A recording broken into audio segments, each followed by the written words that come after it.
অক্ষয় তৃতীয়ার দিন দীঘায় জগন্নাথ মন্দিরের উদ্বোধন করবেন মুখ্যমন্ত্রী। আর সেই দিনই শুভেন্দু অধিকারীর একটি কর্মসূচি রয়েছে কাঁথিতে, যে কর্মসূচির এখন জোরদার প্রস্তুতি চলছে। দেখুন।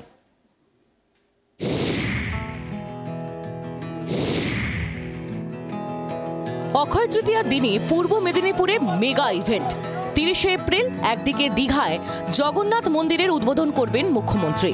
পাল্টা ওই দিনই দীঘা থেকে ঠিক 35 কিলোমিটার দূরে কাঁথিতে সনাতনী সম্মেলনের আয়োজন করেছেন শুভেন্দু অধিকারী। 30 এপ্রিল বিরোধী দলনেতা শুভেন্দু অধিকারীর উদ্যোগে এই সনাতনী সম্মেলন ঘিরে চলছে জোর কদমে প্রস্তুতি। রবিবার কাঁথির রেল স্টেশন সংলগ্ন মাঠে হোর্ডিং দিয়ে সনাতনী সম্মেলনের প্রস্তুতি কর্মসূচির সূচনা হলো।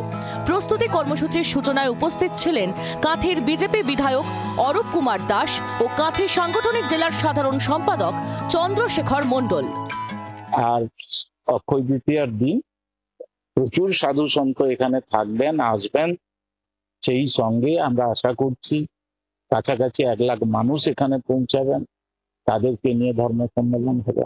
যারা নিজেদের রাজনৈতিক উদ্দেশ্য চরিতার্থ করার জন্য, কত বড় সনাতনী হিন্দু প্রমাণ করার জন্য সরকারি টাকাতে জগন্নাথ মন্দির দীঘাতে বানিয়ে নিজেদের সনাতনী হিসেবে প্রমাণ করছে, যদিও সেটা মন্দির নয়, তারা অন্তত পক্ষে এই মহাযজ্ঞ তারা বাধা দেবে না, তাদের প্রশাসন বাধা দেবে না, এটা আমরা প্রত্যাশা করি।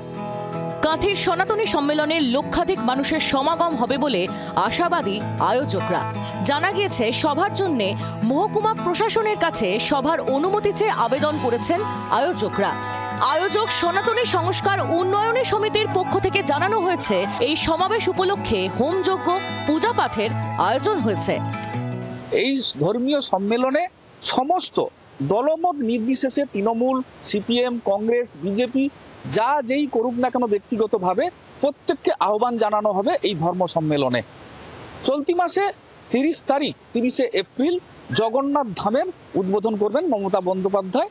সেই উদ্বোধনের দিন এই সম্মেলন কতটা তাৎপর্যপূর্ণ বা কি ঘটতে চলেছে সেদিকে এখন তাকিয়ে থাকতে হবে সকলকে। কাঁথি থেকে কিরণ মান্না, জি 24 ঘন্টা।